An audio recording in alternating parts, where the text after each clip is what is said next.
마태복음 13장 39절에서 36절에서 43절의 말씀입니다. 그때 예수님께서 군중을 떠나 집으로 가셨다. 그러자 제자들이 그분께 다가와 밭의 가라지 비유를 저희에게 설명해 주십시오 하고 청하였다. 예수님께서 이렇게 이르셨다. 좋은 씨를 뿌리는 이는 사람의 아들이고 밭은 세상이다.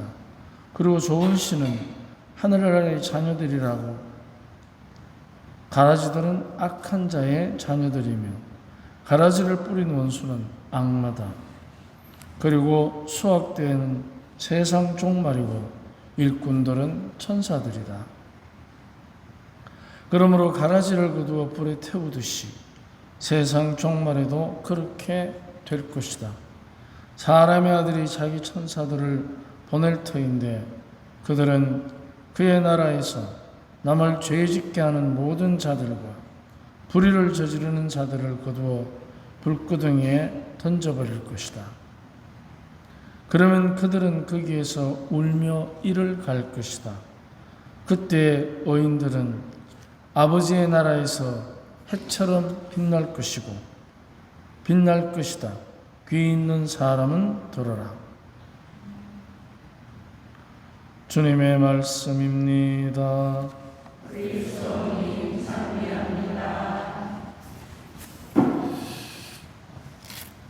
의인과 악인이라는 그 두 가지의 대립되는 서로 대치되는 말의 의미를 우리는 대부분 알고 있습니다.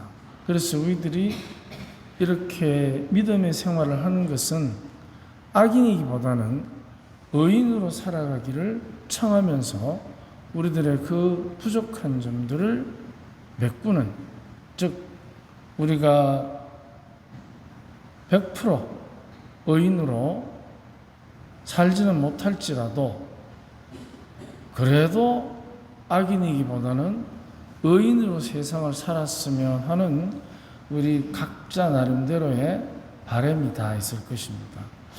그렇다면 의인과 악인의 차이점의 기준이 무엇일까?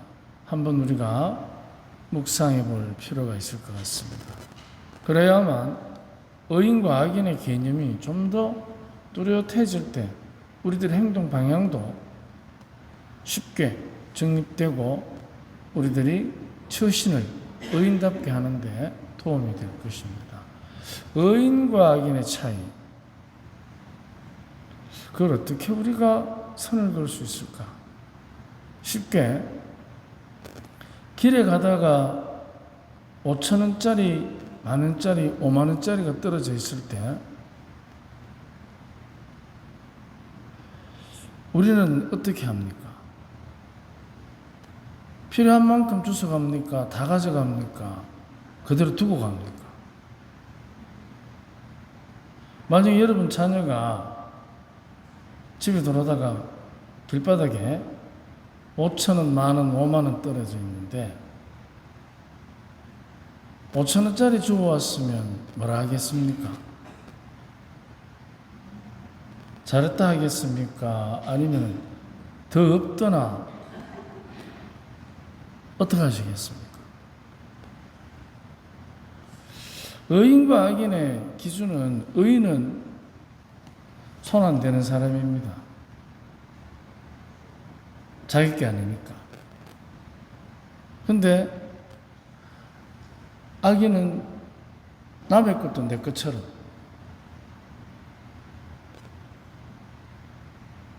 작은 기준이지만 우리에게는 이 양면이 다 있습니다. 근데 의인과 악인의 차이가 무슨 대단한 차이처럼 우리가 생각하기보다는 일상생활 중에 나의 것, 즉 지금 내가 있는 것을 있는 그대로 받아들이는 마음, 이게 어떻게 보면 의인의 출발점입니다. 그런데 악인은 그렇지 않습니다. 남의 것도 내 것처럼 그런데 우리들이 살아가면서 정말 의인의 마음,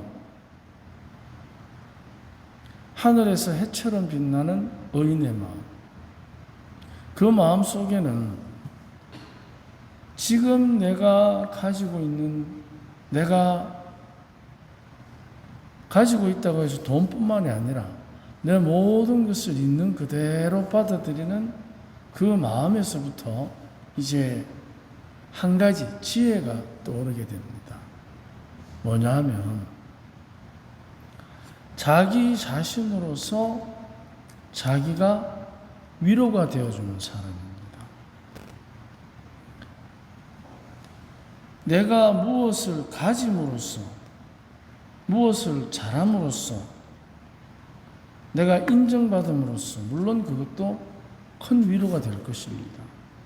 하지만 그런 인정과 무엇을 잘한다는 것을 잘 하기 위해서는 지금 내가 있는 그대로를 받아들일 때,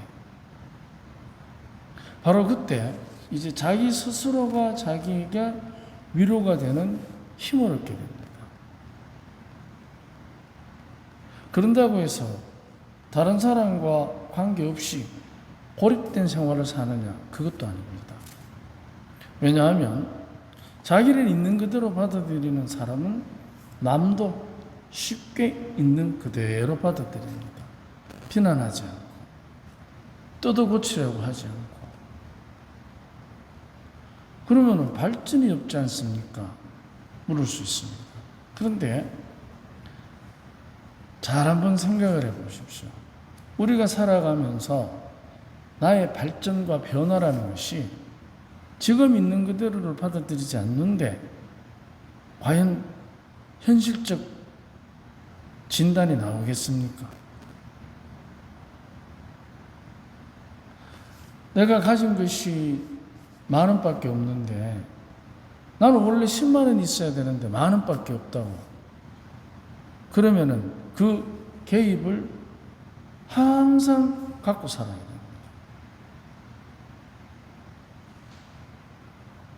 가지고 싶은 10만 원보다는 갖고 있는 10,000원이 더 중요하지 않습니까? 이게 바로 지금의 나를 있는 그대로 받아들일 때부터 시작되는 현실성 있는 발전의 기회가 되는 것입니다. 그래서 자기를 있는 그대로 인정할 때 그때부터 이제 행복이 커져나가는 것입니다. 그런데 우리는 행복에 금을 매기는, 값을 매기는 경우도 있습니다. 10만 원이 있으면 10,000원보다 10배 행복할 것이다. 과연 그렇겠습니까? 10km의 속도로 달리는 자동차하고 100km로 달리는 자동차하고 저항이 어느 것이 셉니까?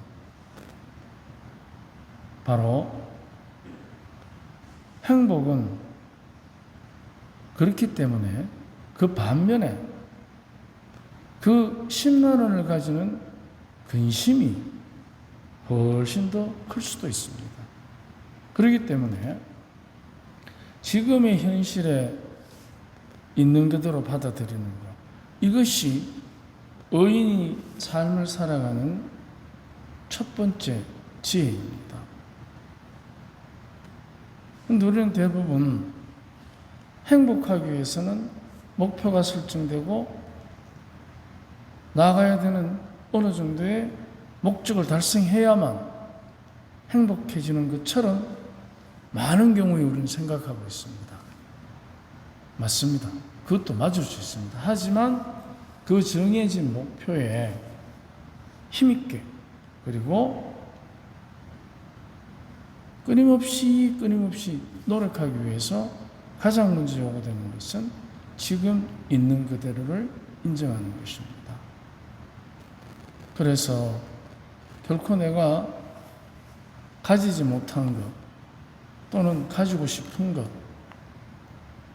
이런 것들을 통해서 우리들이 행복해진다는 그런 한쪽으로 치우쳐진 생각이 굉장히 우리를 힘들게 합니다.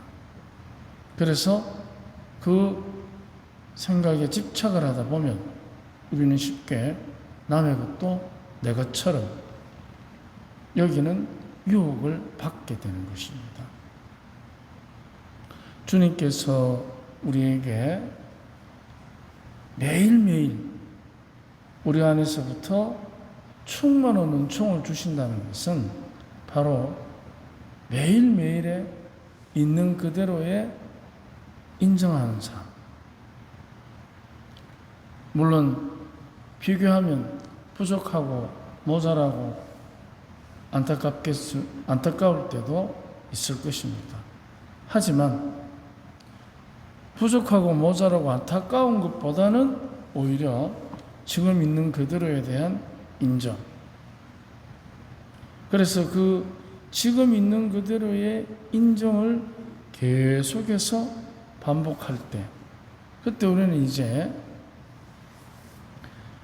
나를 인정하기 때문에 다른 사람도 있는 그대로 인정하니까 나에 대한 감사뿐만이 아니라 내 주변에 있는 모든 사람들에 대한 감사의 마음이 쉽게 그 열매를 맺습니다. 그러면 내 주위에 있는 사람들에 대한 감사의 표시가 뭐냐? 그거는 다름 아니라 그들이 위한 나의 작은 기여. 그것도 어떻게? 그들이 그들답게 살아갈 수 있도록 내가 그들의 삶에 기여해 주는 것입니다. 우리는 그거를 다른 말로 희생이라는 말로 힘든 표현을 씁니다. 그런데 그것은 희생이라기보다는 내가 나를 있는 그대로 받아들이니까 당연히 내가 가지고 있는 이웃을 감사롭게 받아들이고, 그러니까 거기에 나오는 행동은 그들이 그들답게 살아갈 수 있도록 내가 기여하는 것입니다. 그래서 희생이라는 부정적인 표현보다는 기여라는 말은 바로 그들과 함께, 내 이웃들과 함께 의인처럼, 의인으로 살아가는 삶의 태도, 그게 바로 기여하는 것입니다. 그래서 좀 더 이웃들과의 관계에서 적극적인 사람, 이게 바로 의인의 삶의 두 가지의 태도입니다. 감사와 기여, 있는 그대로 인정하고 나누는 것. 그래서 우리들이 어떻게 보면 우리 주위에 가라지 같은 사람들, 악마가 씨를 뿌린 그 가라지 같은 사람들도 우리들의 이런 작은 기여가 그 삶을 버리고 밀로 살아갈 수 있는 기회를 제공할 수도 있지 않겠습니까? 이게 바로 주님의 뜻일 것입니다. 그래서 의인들은 하늘에서 해처럼 빛나리라.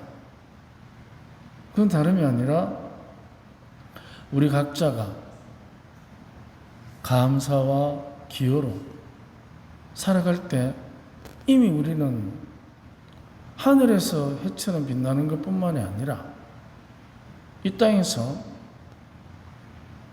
가라지 같은 삶을 살아가는 악인들에게 그 해를 비추는 거울처럼 살아갈 수도 있지 않겠습니까? 맞다 하네. 맞다고 신호지, 그죠? 그래서 우리가 정말 하느님의 자녀로 하늘에서 해처럼 빛나는 삶, 그것은 지금 우리들의 삶 속에서도 우리 각자와 또 나와 더불어 살아가는 사람들에게 힘이 될 것입니다. 오늘 하루 서로가 서로에게 힘이 되어줘. 아멘.